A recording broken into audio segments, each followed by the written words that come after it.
হৃদমায়ার প্রেমগাথা season ২। Season ২ বলতে কিন্তু খণ্ডাংশ, বুঝছো? পর্ব সংখ্যা ১৩। লেখিকা রিক্তা ইসলাম মায়া। গল্প পাঠে আমি অরোরা ইসলাম। জেফার বাবা আলমগীরের জন্মস্থান চট্টগ্রামে। চাকরি সূত্রে তিনি পরিবার নিয়ে ঢাকায় থাকেন। আলমগীর সুফিয়া খানের কলিগ। সেই সাথে ওনার বড় মেয়ে জেফা হৃদ আয়নের সঙ্গে প্রাইমারি একই স্কুলে পড়তো। জেফার বিয়ে হয়েছে, স্বামী আর একটা সন্তান আছে। আলমগীর পুরো পরিবারকে সুফিয়া খান বিশেষ কারণে দাওয়াত করেছেন। কারণ হলো আলমগীরের ছোট মেয়ে শোভার জন্য। আলমগীরের দুটো মেয়ে, ছেলে নেই। জেফা শোভা থেকে 11 বছরের বড়। জেফার জন্মের পর আলমগীরের স্ত্রীর কোনো সন্তান হচ্ছিল না। অনেক চিকিৎসা, অনেক দোয়ার পর সুন্দরী দেখতে শোভার জন্ম হয়।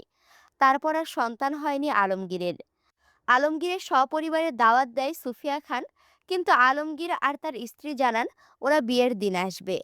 কিন্তু সুফিয়া খানের কথার মান রাখতে শোভাকে দিয়ে বড় মেয়ে জেফাকে পাঠান তিনি খানবাড়িতে। জেফার স্বভাব একটু চঞ্চল, কিন্তু শোভা শান্তশিষ্ট ভদ্র মেয়ে। যে যেটা বলে সেটাই মেনে চলে, বড়দের খুব সম্মান করে। শোভার বয়স 18 পেরোতে চলল। সে এবছর অনার্স প্রথম বর্ষের ছাত্রী। পড়াশোনায় ভালো স্টুডেন্ট। সুফিয়া খান সুভাকে ছোট থেকেই চিনে। দেখেছেন বেশ কয়েকবার আলমগীরের সঙ্গে সুফিয়া খানের অফিসে আসতে। আলমগীর মধ্যবিত্ত পরিবারের মানুষ। সুফিয়ার ছেলের জন্য বিয়ের প্রস্তাব ছিল স্বপ্নের মতো।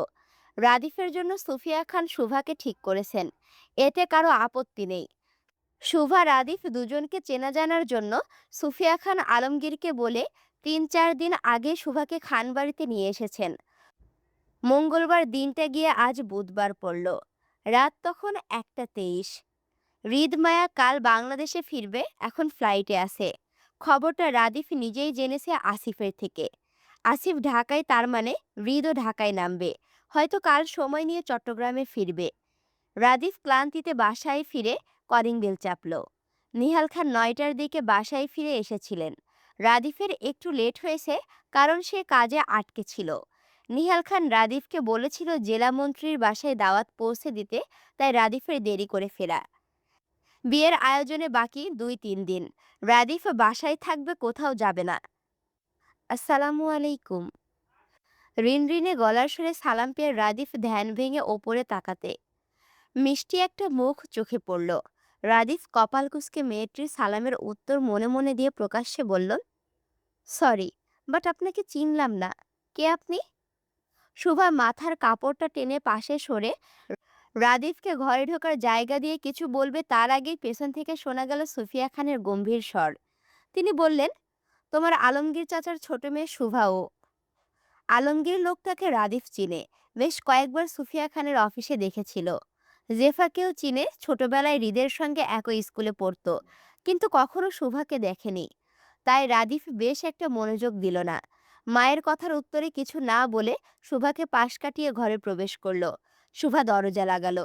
সুফিয়া খান রাদিফকে বললেন, ফ্রেশ হয়ে নিচে এসো, খাবে? জি আচ্ছা। রাদিফ চলে গেল। সুফিয়া খান শুভাকে বললেন, তুমি গিয়ে ডাইনিংয়ে বসো, আমার তোমার সাথে কথা আছে। জি আচ্ছা। দুজনই একই উত্তর দিল। সুফিয়া খান কি বলবে শুভা জানে না। তবে সে কথা মতো গিয়ে বসল। রাদিফ খাচ্ছে, শুভা বসে। সে আরও আগেই খেয়ে নিয়েছিল। সুফিয়া খান মালাকে বলে পাকা আমটা কেটে দিলেন। শুভা ধীরে সুস্থে সেগুলো খাচ্ছে। রাদিফ শুভা থেকে ২ চেয়ার পরে বসেছে। সুফিয়া খান শুভার মুখোমুখি আর রাদিফের পাশের চেয়ারে বসে বলল, আমি তোমাদের দুজনের বিয়ের ডিসিশন নিয়েছি। এতে পরিবারের কারো কোনো অমত নেই। আশা করছি তোমাদের দুজনেরই অমত হবে না।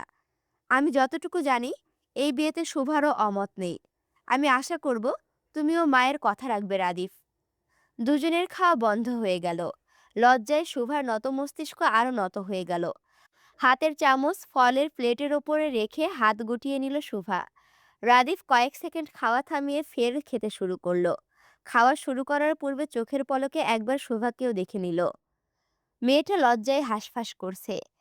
রাদিফ ছোট উত্তরে সম্মতি দিয়ে বলল, তোমার ডিসিশনে আমার কোনো আপত্তি নেই। সুফিয়া খান ভেবেছিলেন রাদিফ রাজি হবে না, অস্বীকার করবে। কিন্তু তার কিছুই হলো না। রাদিফ রাজি হতে সুফিয়া খান উঠে দাঁড়ালেন। অস্বস্তিকর পরিস্থিতিতে দুজনকে একা থাকতে দিয়ে তিনি বললেন, দুজনে কথা বলো, পরিচিত হও, তাড়াহুড়ো নেই, সময় নাও। আমি তোমাদের ওপর আমার ডিসিশন চাপিয়ে দিচ্ছি না। দুজনে কথা বলে আমাকে নিজেদের মতামত জানাও। সুফিয়া খান চলে যেতে অস্বস্তিকর পরিবেশটা আরো অস্বস্তিকর হয়ে উঠল। শোভার নত মস্তিষ্ক আরো নত হয়ে গেল। অতিরিক্ত অস্বস্তিতে হাঁসফাঁস করতে লাগলো। বিষয়টা রাদিফ না তাকিয়ে বুঝতে পারছে। রাদিফ স্বল্প কথায় ক্ষীণ স্বরে বলল, আপনি ঘরে যান, গিয়ে ঘুমান। এই কথাটার অপেক্ষাতেই ছিল হয়তো শুভা। রাদিফের বলার সঙ্গে সঙ্গেই চট করে উঠে দাঁড়ালো। চেয়ারটা হালকা শব্দ হলো উঠাই। রাদিফের কথায় উত্তর না দিয়ে তৎক্ষণাৎ হাঁটল শুভা। প্রথমে ধীর পায়ে, তারপর এক পর্যায়ে দৌড়ে নিজেদের ঘরে গেল। রাদিফ শুভার চলে যাওয়ার দিকে চোখ তুলে তাকালো। মেয়েটা চঞ্চল নাকি শান্তশিষ্ট বুঝল না। তবে শুভার দৌড়ে পালিয়ে যাওয়া দেখে রাদিফ ধরে নিল মেয়েটা হয়তো চঞ্চল প্রকৃতির। মায়ের পছন্দের ওপর রাদিফের বিশ্বাস আছে। সুফিয়া খানের মতো মানুষ কখনোই রাদিফের জন্য যাকে তাকে বাছাই করবে না। এই মেয়েকে যদি রাদিফের জন্য ঠিক করে থাকেন, তাহলে নিশ্চয়ই এই মেয়ে রাদিফের জন্য উত্তম হবে। রাদিফ নিজের পছন্দে একবার ঠকেছে, এবার মায়ের পছন্দ দেখতে চাই সে যেতে কিনা। তবে মেয়েটির সঙ্গে তার একান্ত কিছু কথা আছে, সময় পেলে কাল সেরে নেবে। আয়ন বারান্দায় বসে। জুই এতক্ষণ হাতের কাজগুলো সেরে বিছানা গুছিয়ে ঝাড়ু দিল।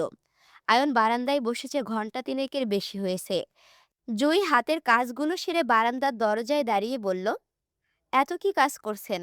আর কতক্ষণ লাগবে আপনার কাজ শেষ হতে? আয়ন ল্যাপটপে কিছু ইমেইল চেক করে রোগীদের পাঠানো রিপোর্ট রিডিং করছে। হুট করে ছুটি নেওয়ায় আয়নের ইমার্জেন্সি কিছু রোগী সিনিয়র ডাক্তারের কাছে রিকমেন্ড করতে হচ্ছে। সেই প্রসেসিংয়ে তার একটু লেট হয়ে গেল। আয়ন ল্যাপটপ থেকে ঘাড় ঘুরিয়ে জুয়ের দিকে তাকালো। জুয়ের মধ্যে বিবাহিত মেয়েদের হাবভাব স্পষ্ট। আয়ন চোখের মোটা ফ্রেমের চশমাটা খুলে বলল, আপনি আমার কাছে আসুন জুই। কেন? তীক্ষ্ণ স্বরে বলল জুই।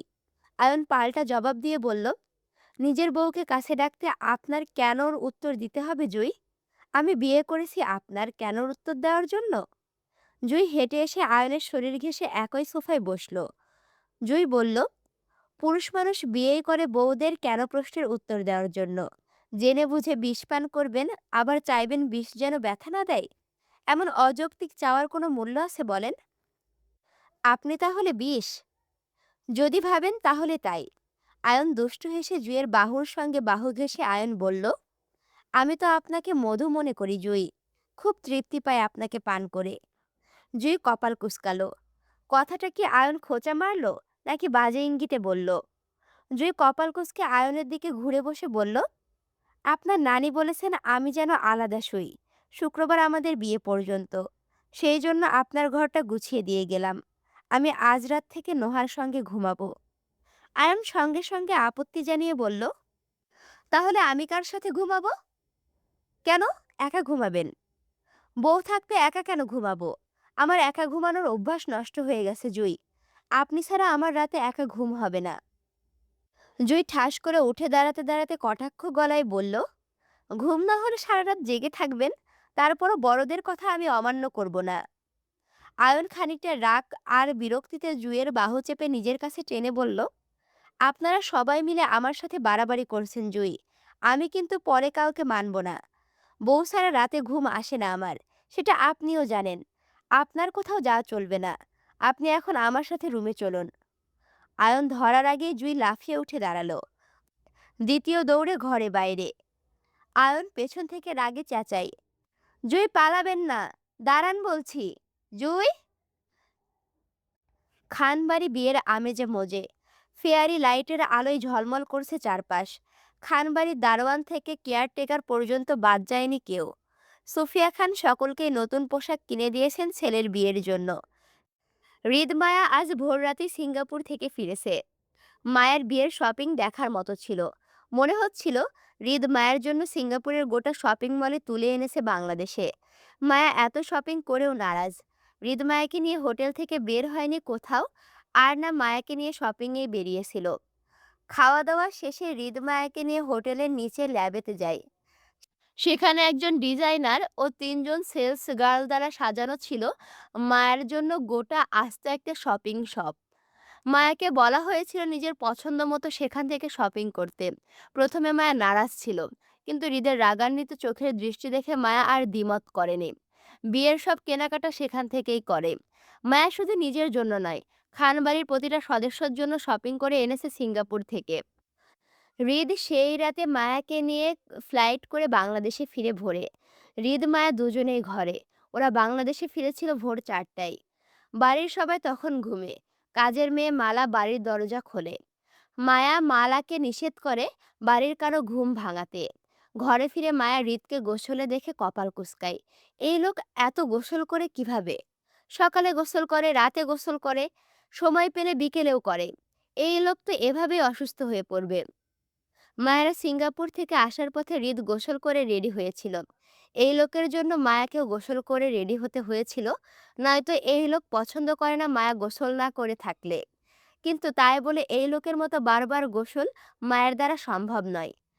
দিনে একবেলা গোসল দিয়েছে মানে বেশ করেছে। এই লোকের মতো 3 বেলা গোসল করার রোগ মায়ের নেই। রাতে একবার মায়া গোসল করে বেরিয়েছিল। এখন আবার মায়াকে গোসল করার কথা এই লোক বললে মায়া সোজা রুম থেকে বেরিয়ে ড্রয়িং রুমে গিয়ে ঘুমাবে মায়া। হুম, যাও গোসল করে এসো। মায়া সবে নিজের কানের দুল খুলছিল ড্রেসিং টেবিলের সামনে। হৃদ গোসল করে ফিরে মায়ের পিছনে দাঁড়ালো। খালি গা, ফর্সা বলিষ্ঠ শরীরে বিন্দু বিন্দু পানির কণা জমে। ভেজা চুল কপালে লেপ্টে, সাদা একটা তোয়ালে কোমরে বাঁধা। আরেকটা হাত নিয়ে মাথার চুল ঘষতে ঘষতে মায়াকে গোসল করার কথা হৃদ বলল। মায়া যেন হৃদের কথাটা শুনতে পায়নি। হৃদ ফের মায়ের নাম ধরে ডাকলো, হৃদ, গোসলে যাও। মায়া কানের দুল ড্রেসিং টেবিলের ওপর রাখতে রাখতে বলল, আমি এতবার গোসল করি না। আমি একবেলা গোসল করলেই মনের শান্তি।